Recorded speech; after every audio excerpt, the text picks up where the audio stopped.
Good afternoon, everybody. Hope you're well. I can see lots of you joining us now. Thank you very much for joining this webinar today on WellComm Digital. We look forward to joining us today. Just wanted to remind all of you that I have muted you on arrival, so you will not be able to talk, but if you would like to interact with us today, you can use the chat box. And any questions you have regarding today's webinar, you can answer that in the Q&A. If you're having difficulties hearing, then you please can check your settings as seen on the screen. Today's presentation will be recorded and you'll be able to access this recording in due course.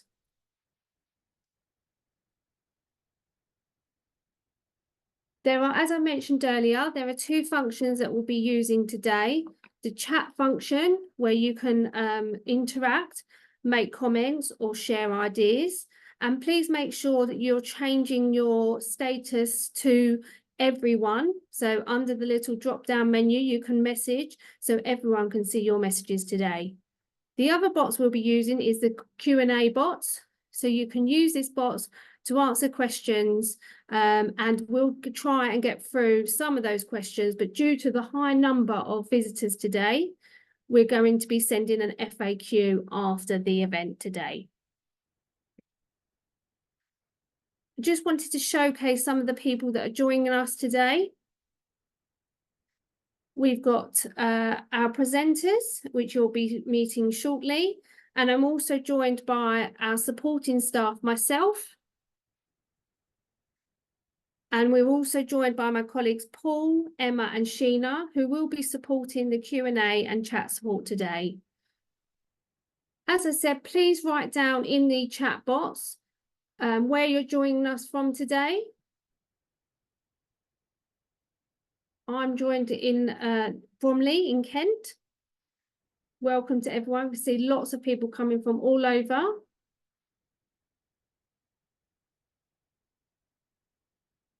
And you'll see soon on the screen that there are going to be opportunities to visit the website. So any future events you can visit, and you can also look at our latest podcast.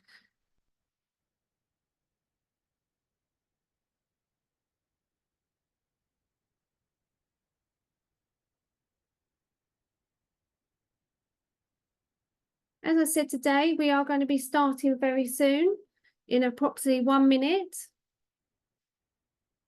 Welcome to so many of you here today. As I said, just make sure that you're making sure all your messages are going to everyone,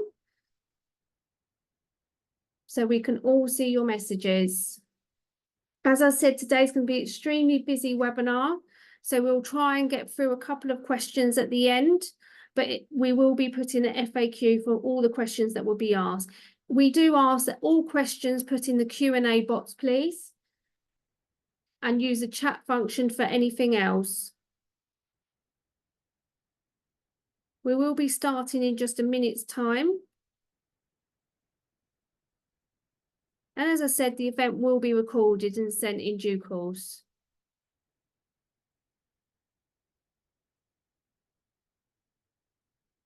Okay, I'm going to stop sharing my screen and I'm going to hand you over to our first presenter for today, our Director of Education, Crispin Chatterson. Good afternoon, everybody. This is a tremendously exciting day for us as a business, for the WellComm team, and to be honest, for me personally. So thank you so much for joining us for this webinar. The Renaissance mission is to accelerate learning for all children and adults. And there's probably no better place to start in fulfilling that mission than by developing a tool that supports the identification and tackling of barriers to speech and language development. SLCN, or speech and language and communication need, is often called a hidden difficulty. It's been said it's the most common childhood condition you've never heard of. And as many of you on this webinar will know, many children with SLCN look just like other children and can be just as clever as other children. And that means that instead of communication difficulties, when we're facing SLCN, often what we will see is difficulty learning, struggling to socialize, low self-esteem, poor behavior, and struggling to learn to read. So multiple problems that can be underpinned by SLCN challenges. And it's a big problem. So over 10% of children are estimated to have communication difficulties. That rises to 50% or higher in low socioeconomic areas. And in many areas, the waiting time for a specialist therapist can be a year or more. But affected learners just don't have time to wait that long. Vocabulary at age 5 is a very strong predictor of the qualifications achieved at school leaving age and beyond. And studies show that 2/3 of pupils at risk of exclusion from school have SLCN. More than 60% of young people who are accessing youth justice services present with SLCN, which are largely undiagnosed. And in one study, 88% of long-term unemployed young men were found to have SLCN. So the problem is huge in both scale and impact, and the system isn't really set up to deal with it. And back in 2010, the amazing team at Sandwell Local Authority saw the problem and in response decided to build a tool that would help practitioners address the need of identifying and supporting these learners before they got to a speech and language therapist. And so WellComm was born. In 2019, we worked with Sandwell to develop the primary version. So there was an early years and a primary version. And as it turned out, the timing of that was absolutely spot on. As straight afterwards, the pandemic struck and suddenly the scale of SLCN need across the country and internationally just exploded. It was amplified. And that then in turn led to an explosion in demand for the WellComm toolkit. Now, up to this point, WellComm had been a paper-only toolkit with a bit of digital reporting. And at the start of last year, we started to really feel the demand for a digital version of WellComm that would make it easier to distribute across settings and easier for anyone to pick up and use, and that would also deliver better reporting. And so from that, the idea for WellComm Digital was born. From the outset, we decided to undertake this a bit differently and to put the user experience right at the center of the whole project. So to make that a reality and to move fast, we partnered with an external software development agency, TDS, to give us the resource to get moving, and you'll get an insight into how that works shortly. We were also clear that we had to ensure that we preserved the validity of the assessment tool throughout, which many of you will be aware, you change the experience of an assessment tool and you potentially affect the validity of that assessment tool. So we partnered with a speech and language therapist and we carried out extensive trialing to ensure that the digital experience gave the same results as the paper one. And I'm delighted to say that that was successful. So the result is something we are all hugely proud of. WellComm Digital is just such a joy to use. Even I can use it, and that's saying something. And so that is going to put this vital tool in the hands of thousands more practitioners around the country, benefiting, we hope, tens of thousands of young people whose SLCN might otherwise have remained hidden and unsupported. So that's enough from me. It's my great pleasure now to hand over to Sadie, who is going to give us a quick peek at WellComm Digital. Thank you so much, Crispin. Very warm welcome to you. Delighted to be here today and to join you. My name is Sadie, and I have the utter pleasure of giving you a live demonstration of the WellComm Digital platform. So I'll just go ahead and share my screen. There we are, hoping that you can all see that okay. So I have logged in to the WellComm Digital platform, and you can see here my landing page. So I have 3 quick access buttons on this landing page. Assess a child now, which will allow me to carry out a quick assessment. I can jump straight into the screening process for the children within my setting. We've got Activate the Digital Picture Viewer, a feature that we are very proud of, that's generated a lot of excitement for staff and children combined, and we'll showcase that in just a second. And we've also got Review Your Children, where you can carry out all of those administrative duties when it comes to the background of your student records within the platform itself. Now, we've also got in the top right-hand corner our menu function. So if I just click here, you can see the different components of the WellComm Digital platform. And I'd just like to take a second now to signpost you to the how-to guide.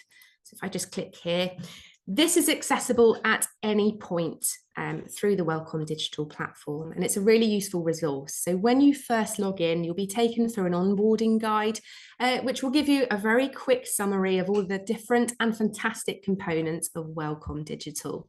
At any point, you can access that onboarding guide again through the how-to guide from the main menu. Within this section, it also gives you lots of relevant information, such as the graduated response model, which I know Sophie will be talking more about later in the session today. And we've also got all of those useful instructions to really help you facilitate the screening process effectively for your students and for your settings. If we scroll further down that page, we also have the links that take you directly to our support sites. We've got our FAQs, really useful information to be found there, and also our GL assessment support website as well. So lots of quick access links available for you to get the help that you may need throughout the process. Now, the most exciting bit, let's jump into actually assessing a child. So for the purposes of the demonstration today, we're going to carry out Michael's first screening for WellComm Digital. So I'm going to select on Michael here. Now, within the prep screen, as you can see on screen here, Michael is 34 months old. Based on that chronological age, you can see that WellComm Digital has automatically selected the age-appropriate section for Michael based on his date of birth. So within this prep screen, we can also see the objects listed. Really important that they're gathered in advance prior to starting the screening process to make sure that we've got maximum engagement from Michael and the screening process can go smoothly. We've also got the option here to choose as to how we want to display the pictures within the assessment to Michael as well. So if we're utilising a bit of a hybrid option, perhaps we're still using the paper-based picture book alongside the digital platform, we can select the paper-based picture book, and I can have that at the ready prior to starting the assessment.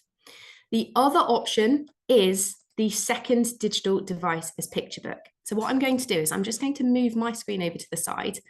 And for the purposes of demonstration, the screen that you can see on the right-hand side here will be the digital device that Michael has.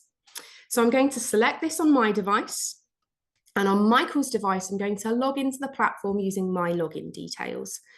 And from the main menu, I'm going to select Activate the Digital Picture Viewer, and it'll ask me whether I want to reconnect. So you can see on Michael's device, it gives me a success message, and on my device, you can see it says device connected. Great, we're ready to go. I can then press confirm, and the first section here is displayed. So we've got the first question for section 5. Now at the top here, we have our navigation bar. So you can skip back and forth in any order to complete this section for Michael's screening.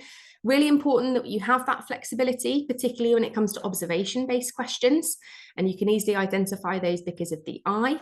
I can come back at a later time once I've gathered perhaps some insight from parents and carers or other educational practitioners within my school setting who may have that invaluable information based on their observations of Michael.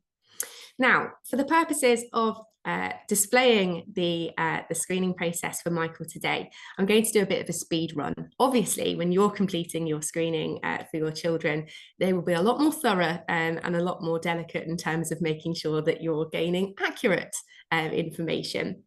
But what you can see here, we've got the question summary at the top, which tells you what the question focus is.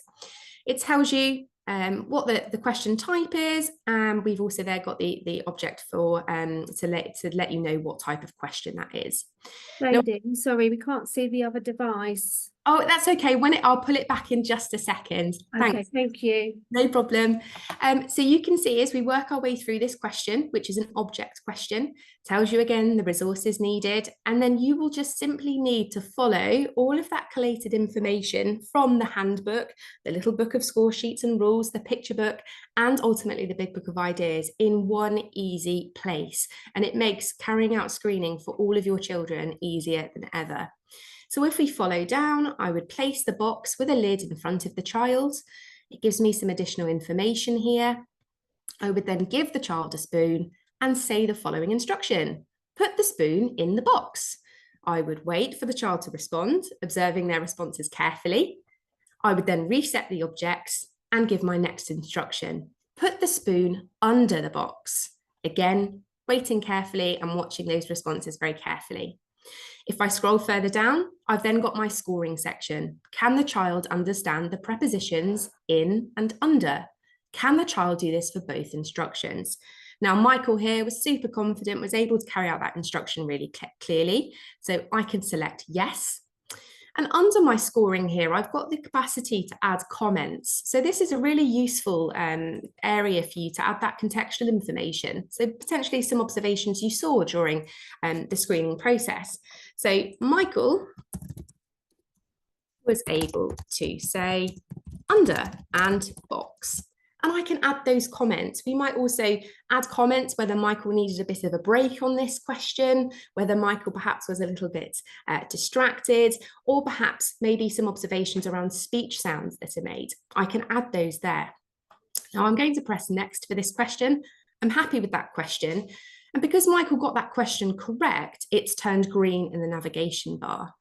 If, for example, on the next question, Michael were to get that incorrect, it would be red. If we were to skip a question, it would stay white. So really easy for you to keep track on skipped questions and Michael's progression through the screening itself. Now here we have a picture-based question and I'm needing to show Michael the picture set 5.4. If using the paper-based picture book, I could get that at the ready, but for our setting, we're going to be using our second digital device. So I'm going to pull it up here. So the question is, can the child identify the colours green, red and yellow? Here, I need to show the picture to Michael. And because I'm using that second digital device, I simply need to click that image on screen and it will magically appear on Michael's second device there. And I know Sophie has spoken at length about children during our trying and our testing of the second digital device. Children really loved this. They were really engaged with the assessment. It was this magical thing that would just appear. So now I can carry on. I've got that engagement with my student. I will carry on with my task here. Point to... Lady, sorry, you're not sharing your other device. Oh, I'm so sorry. I don't know why that's... let me try and stop and try again. There we go. Is that any better, Terry? That's great, thank you. Perfect, no problem. I had clicked on my image and it had magically appeared on Michael's second device here. I can now carry on with those instructions. So I could say point to green, again, waiting for Michael to respond and so on. Now, once I've scored that question, and in this example, Michael was super confident with this and was able to complete all sections appropriately, I'll press yes. Once the question has been scored, the picture will disappear from that second device, allowing Michael to become re-engaged with the next part of this screening process. So that's Michael. I'm going to speed run through the rest of the questions. Michael did really, really well during his assessment and was able to answer the rest of the questions correctly. There we are. Last question, again, did that correctly, and we can press finish. Now we can see that we had skipped question 5.3 and this comes up really clearly for you, and you can just click on that question and it will take you directly back into that question ready for you to complete it. Perhaps after Michael has gone, he's finished his aspects. This is an observation question, so I can perhaps get that contextual information from other adults who work very closely with Michael. If I'm happy with the assessment, I can scroll down And you can see that you're given an option here to submit general comments. So this might be about general observations about Michael within the educational setting, or potentially some concerns that have been brought forward by parents and carers at home. Once I've submitted those general comments and I'm happy, I can press submit. And it tells me very clearly that Michael has a green outcome. So Michael's speech, language and communication skills are at the age appropriate level. Now, if we jump into a student who did not achieve green at their age appropriate section and look at Lana, I'm going to now have a little look at her overview.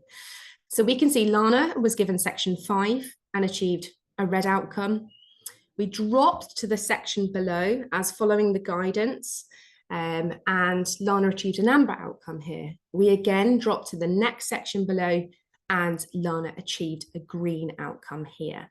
And I'm able to jump into those different assessments of those sections there and review that. We can also see that because Lana had a red score, a red outcome at her age appropriate section, it says here that referral to a specialist is recommended. And if I click in here, it will give me some really useful information about that referral process. Now, if I scroll further down, here are the individual activities based on Lana's outcome within that screening from the Big Book of Ideas. If I click on any of these activities, it will take me directly to them from the digitalized Big Book of Ideas. So we can see section 4.4 is something that Lana needs to work on. So I can utilize this within my classroom setting. I can make sure that I'm getting personalized interventions set up for Lana because of that red outcome. And I can facilitate a level of differentiation and challenge if needed through the step up and step down.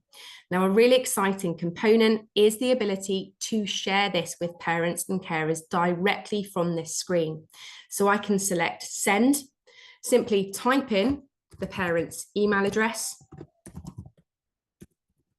submit a little message.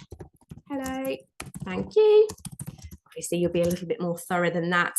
And I can then press confirm and it will send that activity directly to the parents and carers so that they can help facilitate all of that hard work and learning at home to support Lana with her development with speech, language and communication. Now, that was a very, very quick whistle-stop tour of the WellComm Digital platform, and there is lots more to see. What we'd like to gauge at this point, we're going to launch a quick poll, and we'd really like to know if you would like to be contacted for a comprehensive consultation of WellComm Digital based on what you've seen so far. So there's 3 options for that: yes, no, and not at this time. And the poll will stay up for a couple of minutes before disappearing. But thank you so much. Really looking forward to supporting you further with WellComm Digital. And I'm now going to hand over to Anki, who's going to talk us through the delight of the process of developing WellComm Digital. Thank you, Anki. Thank you so much, Sadie. That was absolutely amazing. So as mentioned, I'm Anki, the product designer of WellComm Digital. So I'm responsible to make the tool as easy to use as possible. So what Sadie just showed us seemed very seamless and nice, and I'm going to walk you through how we actually did this. How did we actually create it?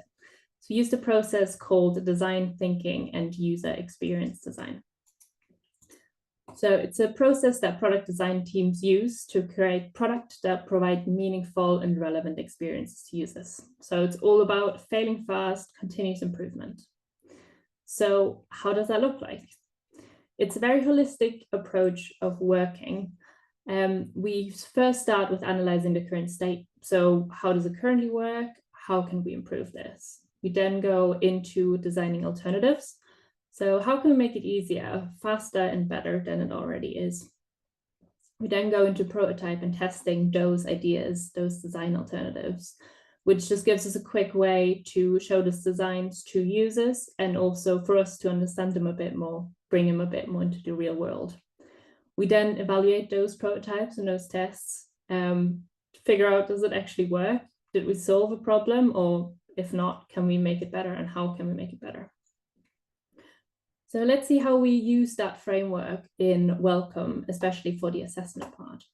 So first we analyzed the data. So what we started with is defining our user types. So we knew from the visit that there are obviously nursery nurses and teachers that are using the product.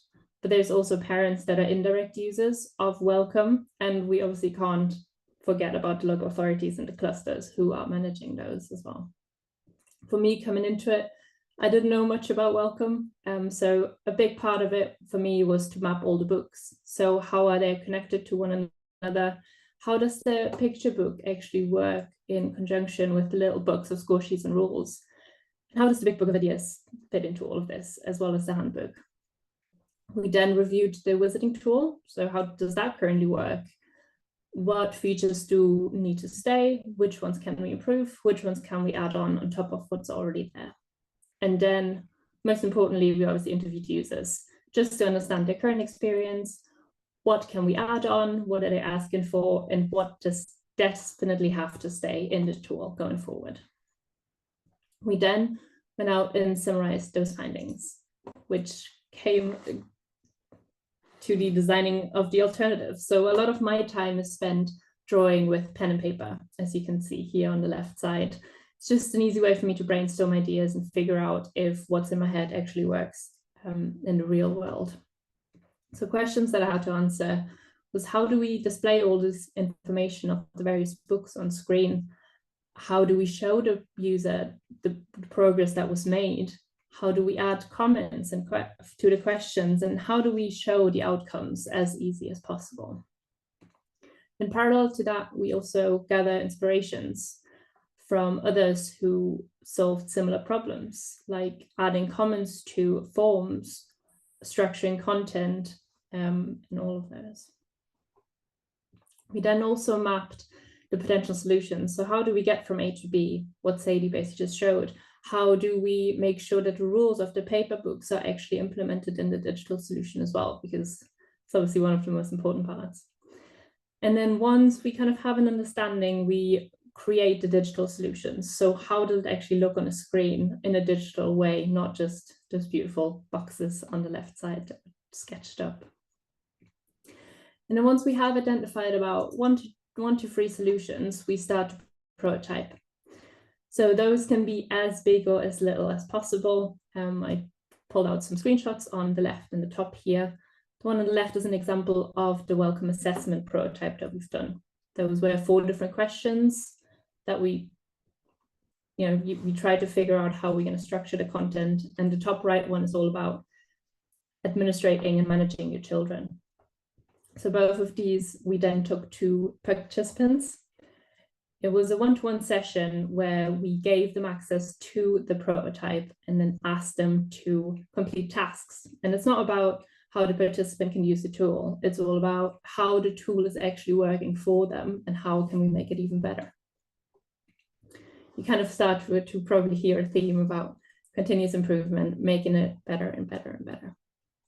So once we've done the prototyping, we take a lot of notes. So we evaluate those notes. What has worked, what hasn't worked, what can we improve, what can stay and is great to work. We also annotate some A and B testing, for example. You can see in the middle down here, we had a couple of different versions of the timer component.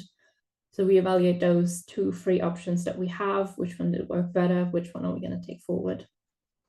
We also analyze each and every aspect within the design.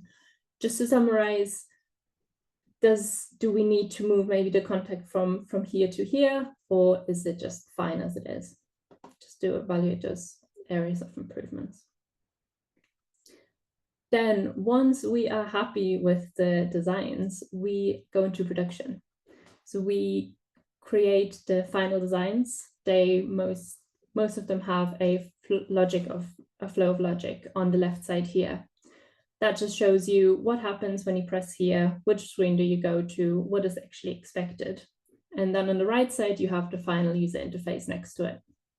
This is then given to our development team who develop the solution. So each element is then created in the real world, and then also the database is configured. So making sure that all the data goes into the right place at the right time.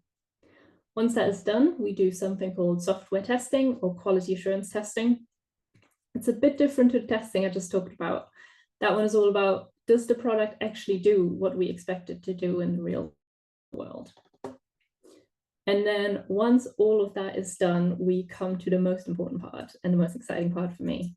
We go into the real life testing. So we went into actual schools and nurseries, and maybe some of you who joined today were part of this.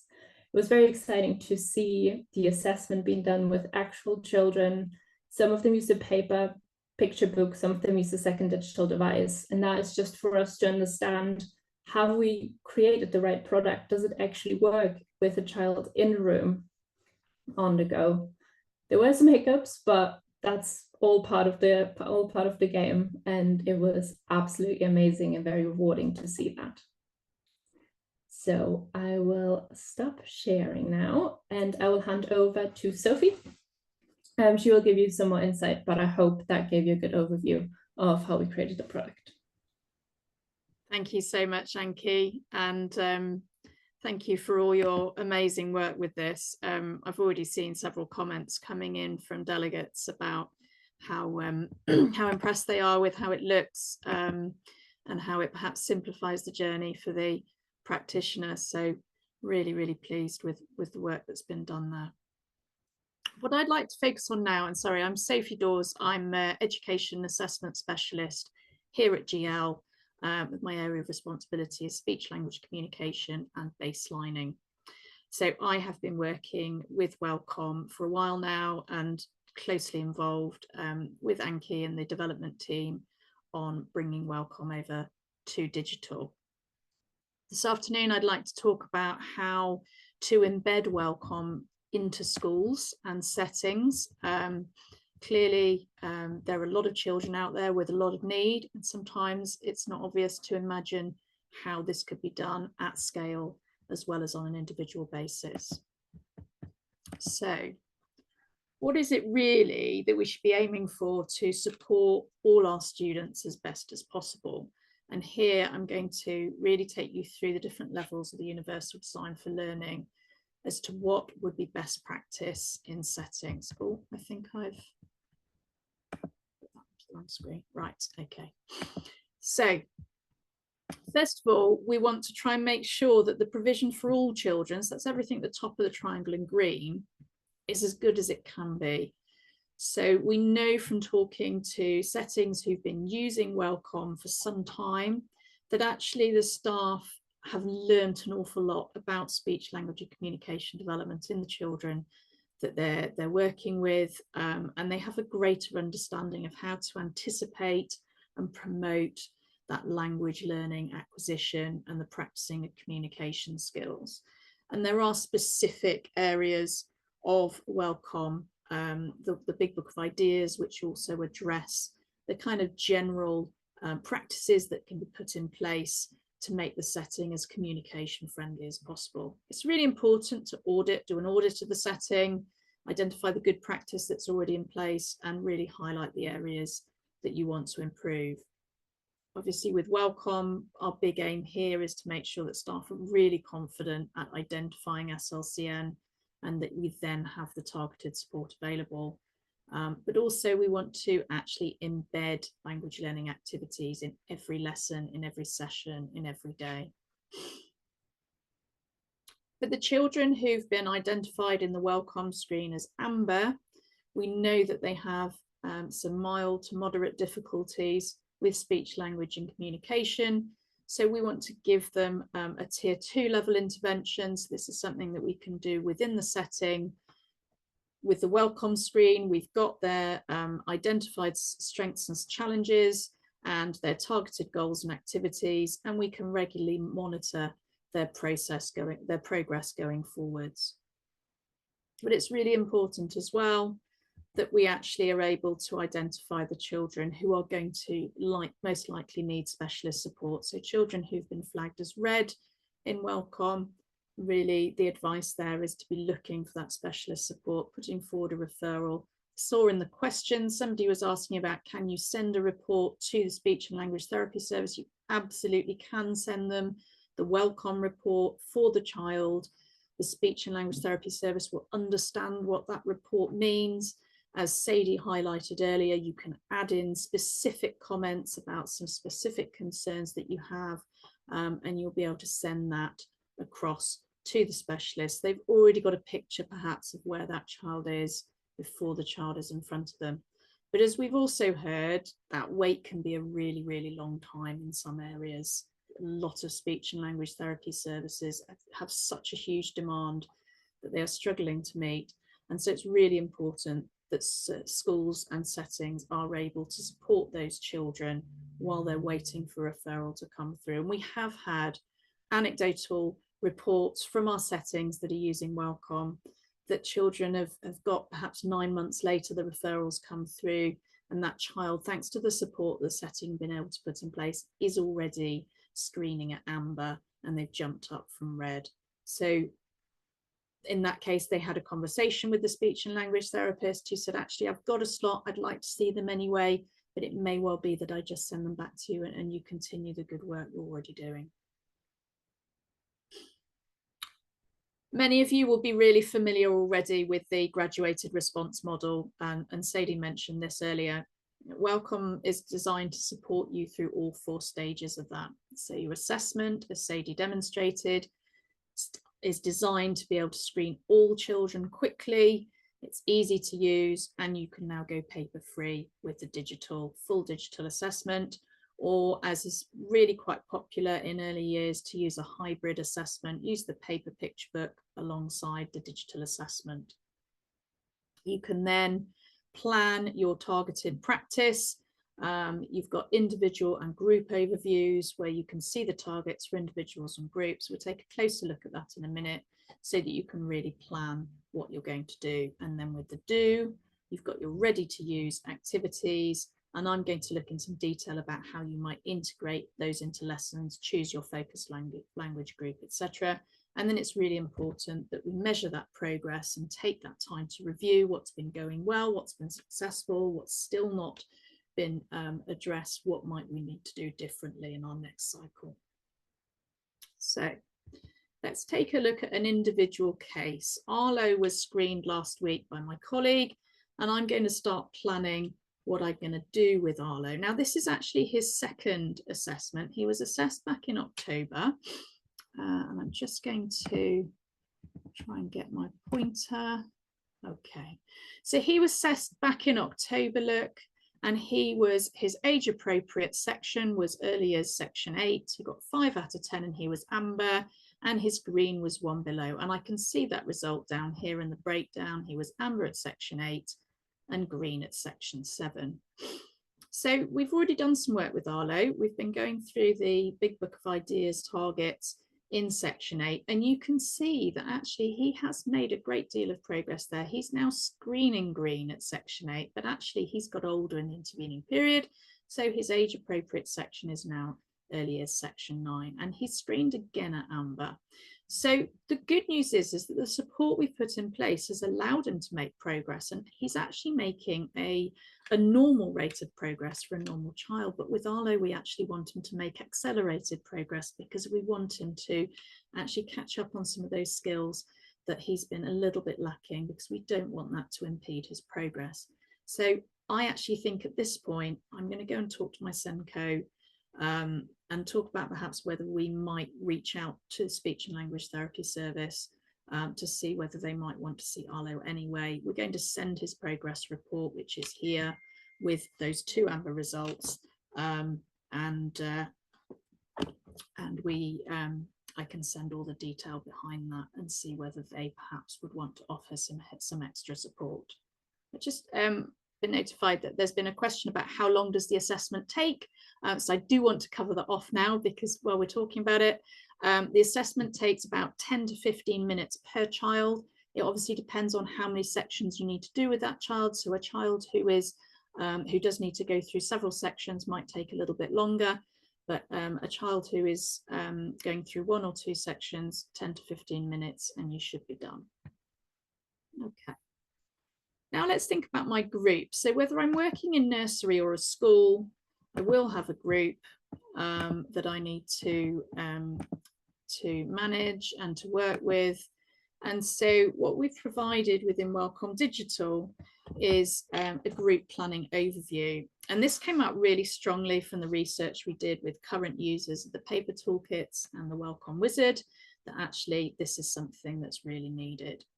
And I know that Kelly asked a question about this in the Q&A as well. She wanted to know whether WellComm would actually pick the focused language groups for the user. And the answer is kind of. So actually by looking at this group planning overview, and I can choose my group, and here I can see all the children in my group. So this is my reception class. They're actually called meerkats. And here I can see just a selection of children in my class, and then the Big Book of Ideas targets that I've got across the top. So here I'm going to put my pointer on again. Here I can see Arlo and his 4 targets. And actually I can see that Avi's got almost identical targets to him. So I'm definitely going to put those in the same group. And then Daria has got some similar targets, but actually she's a little bit stronger than the other 2. And those 3 together, I think, would make a really good combination. And then I am going to include Ravi in that group as well. He's got some targets in common and some that aren't. Each child that's struggling with a particular item will benefit from observing the children in the group who are able to model the correct use of language and communication in that aspect. So looking at this group planning screen, I can actually see visually how I might want to make up my groups. I can also see, looking at this, that every child who's been screened at early years section 9 has struggled with question 9.10, and Breeze and Morgan, who are a little bit younger, so they were actually screened at section 8. They haven't got there yet. We haven't assessed them on that, but it is something that they will need to acquire in terms of language. So for me, this is indicating quite strongly that this is an activity and a theme that I really want to embed into whole class activities.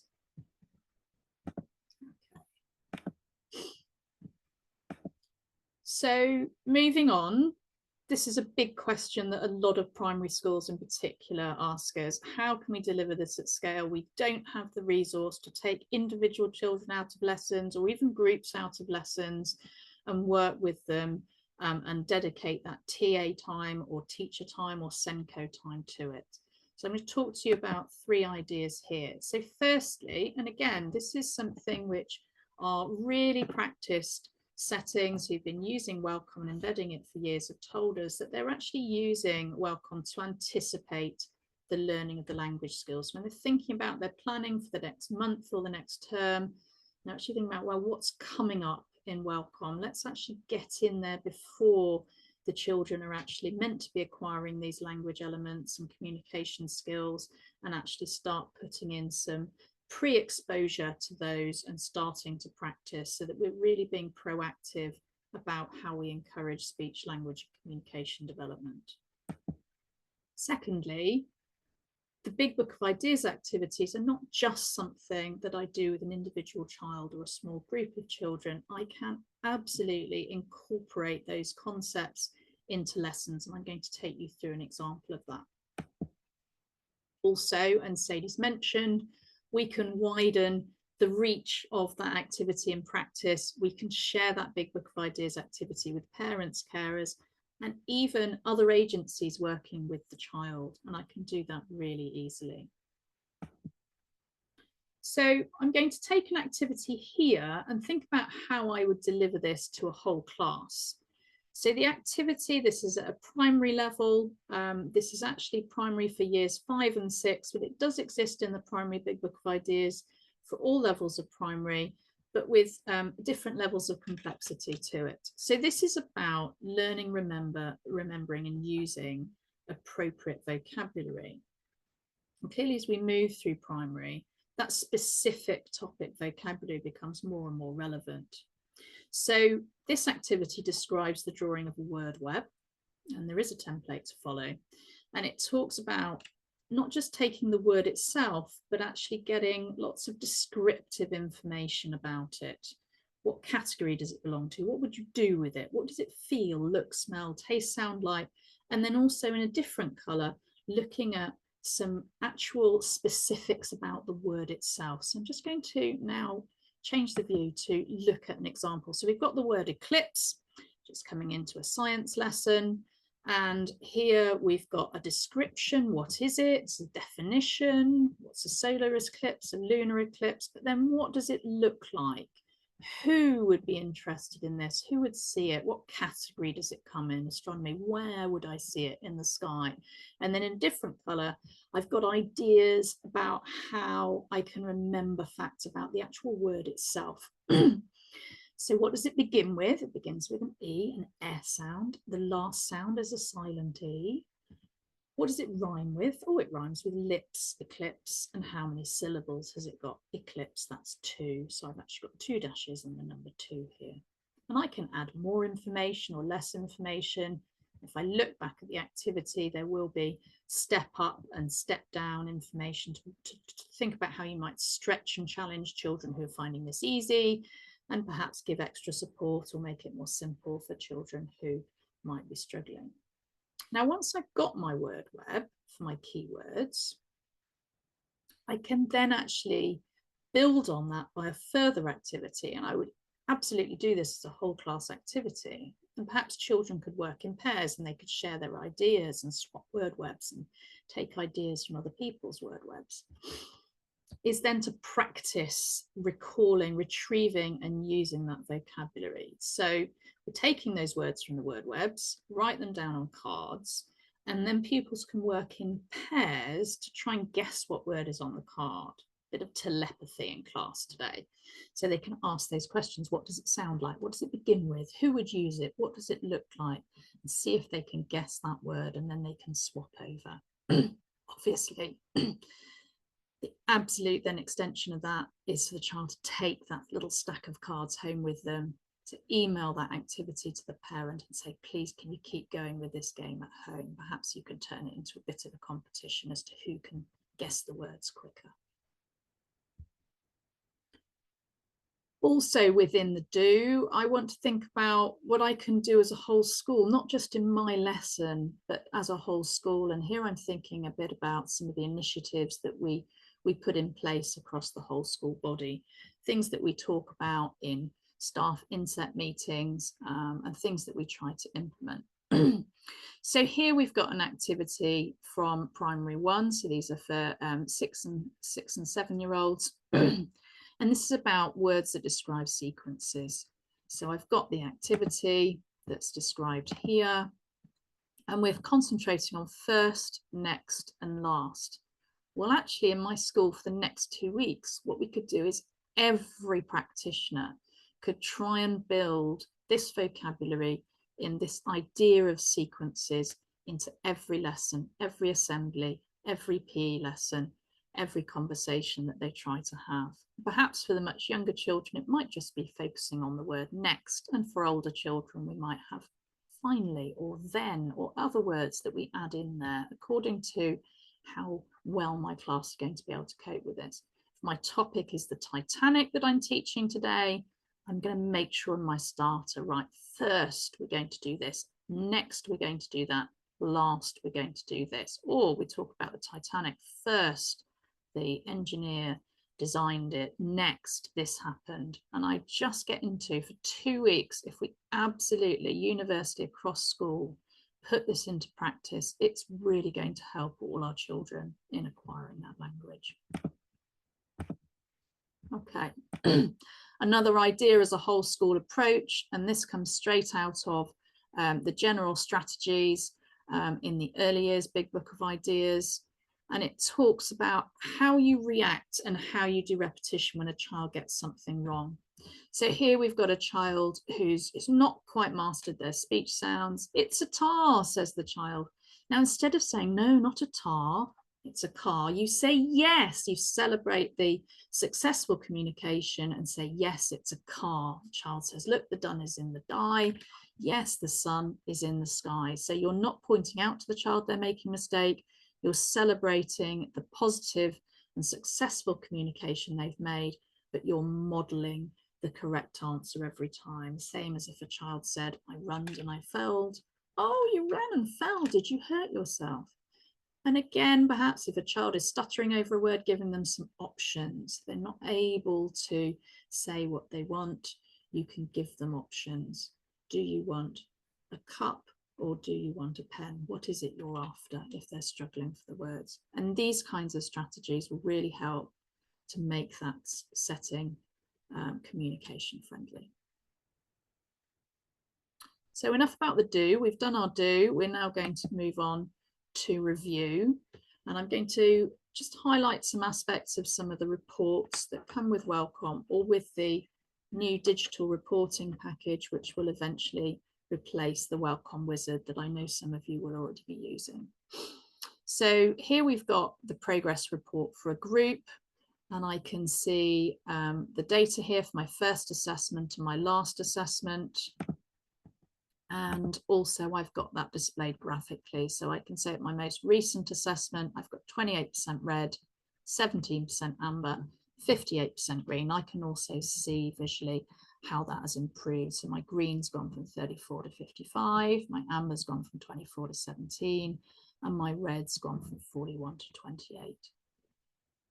I can also drill down into that information. So here I've got my gender split, that actually the boys have gone from 29% green to 51% green. The girls have gone from 40% green to 61% green. Looking at ethnicity, I think one of the things which really jumps out to me is this big band of ambers in the other white background. I possibly want to drill down on that in a bit more detail. If I look at the progress for that, I can see that actually I only had 3% of greens in that category at the first assessment, and actually that has stretched quite significantly. And of these 69% of reds, a really large number of those have now come to amber. So actually, despite at first glance that data looking quite worrying, I can see that in this group there is a lot of fast progress being made, and I need to monitor that quite carefully to make sure we can maintain that momentum. Okay, I've talked a lot and I'm sure that there will be lots of questions waiting, but I just wanted to summarize what I've been talking about today. So first of all, WellComm supports embedding communication friendly practices within a setting so that you've got the big book of ideas, general strategies, and the ideas from the handbook to support that. It really supports the early identification of need, which, as Crispin mentioned, is absolutely vital, and to be able to then support that need that's been identified.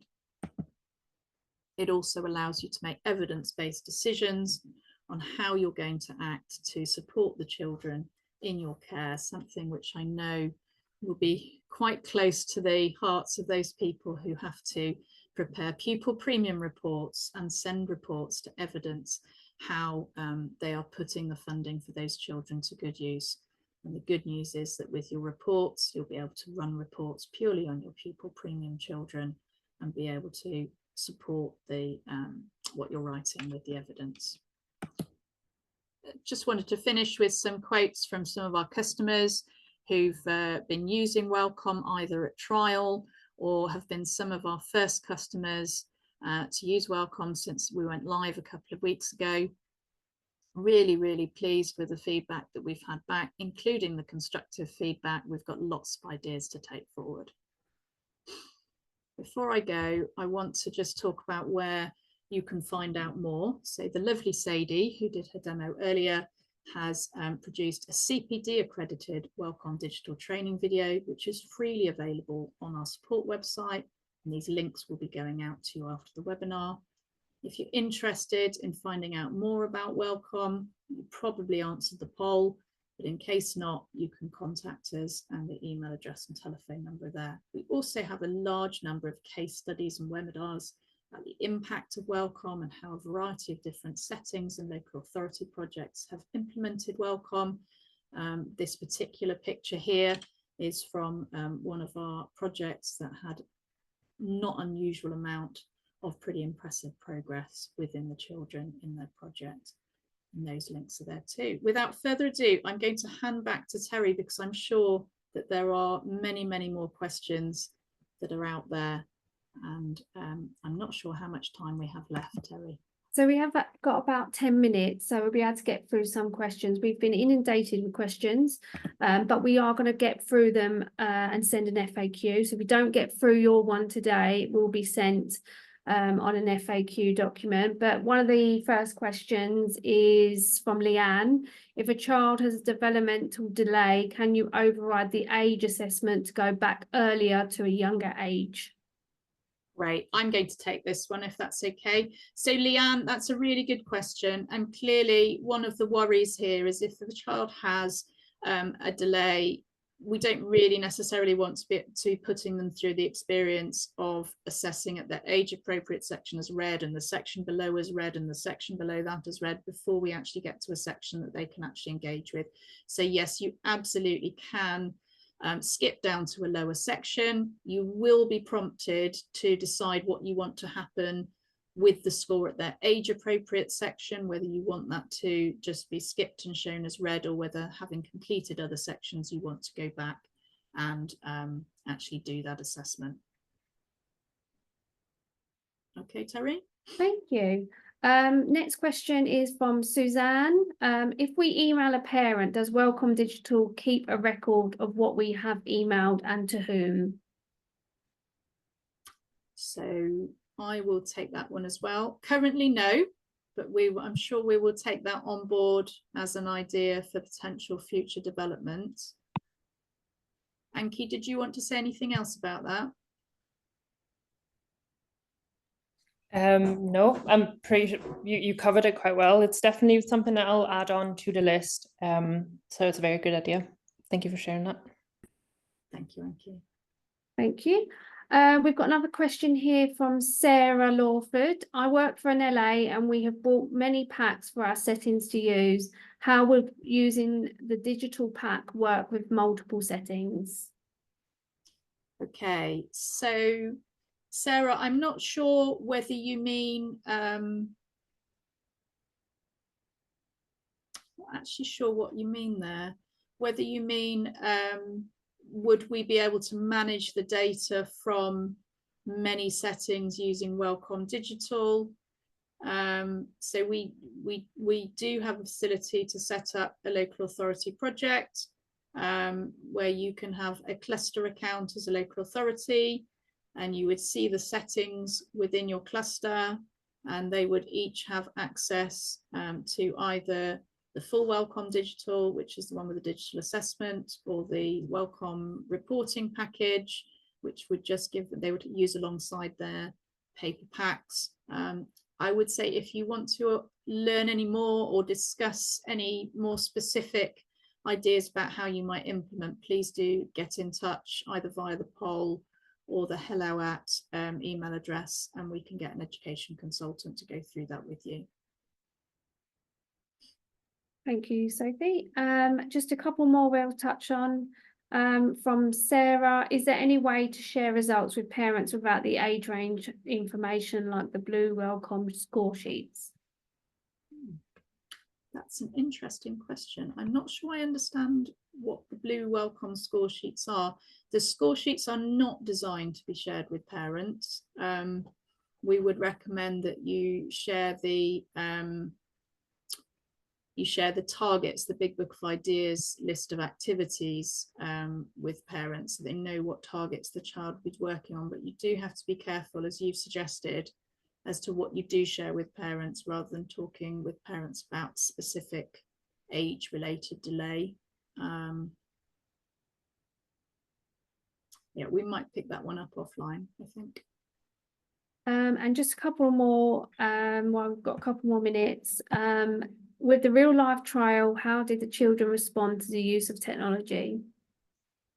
That's a lovely question. And I know Anki and Sadie have both referred to this. Anki, do you want to talk about some of what we found about how they responded? Yes, I'd love to. I think the second digital device was a bit of a risky idea, I'd say. We were a bit worried that the child might be, you know, very distracted and very excited about having a tablet in front of them and start pushing buttons and, you know, leaving the assessment for whatever reason. But we obviously did our best from our technology side to stop the child from doing that. And what we found, I feel like Sophie, you might actually be the best person to talk about that. During the trial, the child found it was like magic, that this picture would appear and it would disappear, and it actually engaged the child more than actually distracting it. So I guess it was just a very happy accident. So I don't know if you want to add some more to that, Sophie, but. Yeah, I would absolutely concur. We had a lot of children who were really captivated every time a new picture appeared on the screen. They'd start talking about that picture straight away, and it was a lot easier. We had a lot of participants who noted that it was a lot easier to engage those children for the length of the screen, particularly if they had to go down into a second section. For a minority of younger children, it was a distraction, and I would say that for some children it was an advantage to have the paper picture book on hand to be able to present the picture stimulus to the child with the book, but they really were in a minority, and for everybody else it was really good fun. Terry. Brilliant. And I'll just do one more question. Can the wizard link to a central LA cohort if we got all settings to subscribe? So yes, with the wizard, which as I think we've mentioned already, it will eventually be replaced by the WellComm Digital reporting package, and eventually all wizard users will be migrated across to the new platform. On both the new platform and the old wizard, there is a facility to set up clusters for local authority projects, so all the settings sit within that cluster, and we can, as a data sharing agreement to sign to allow the settings to allow their data to be shared with the cluster, and so they can pull together centralized reporting. Brilliant. So I think I just wanted to pick up Cherry's question there. Sorry if we've got a couple of seconds. yeah. Cherry said, we currently screen the whole school in September and then deliver interventions across the year where needed via a team of 15 TAs. With the digital version, will I be able to give an individual login to each of those staff members? That is absolutely correct, Cherry. And this is one of the real benefits of having the digital version as opposed to a single toolkit. You can have as many users in your school logged in at the same time as is convenient for you. You can give all of your staff access to the big book of ideas for their planning, and you can have different staff running assessments on different children at the same time. Brilliant. Okay, I think we'll finish up there. I want to take the opportunity to thank everyone that joined us today, and all our presenters for doing such a great job. As I've said in the housekeeping, we will be sending an email with the recording and the FAQs. That will take a couple of days just due to the number of questions we received. But just thank you so much for joining us. I know it can be a busy time of year. If you would like to leave, you can use the cross button on the top right hand corner, or there's a red button at the bottom that says leave. I am just going to stick around for a couple of minutes longer, but feel free to end the session there. And again, thank you very much for joining us today, and I hope you have a lovely evening.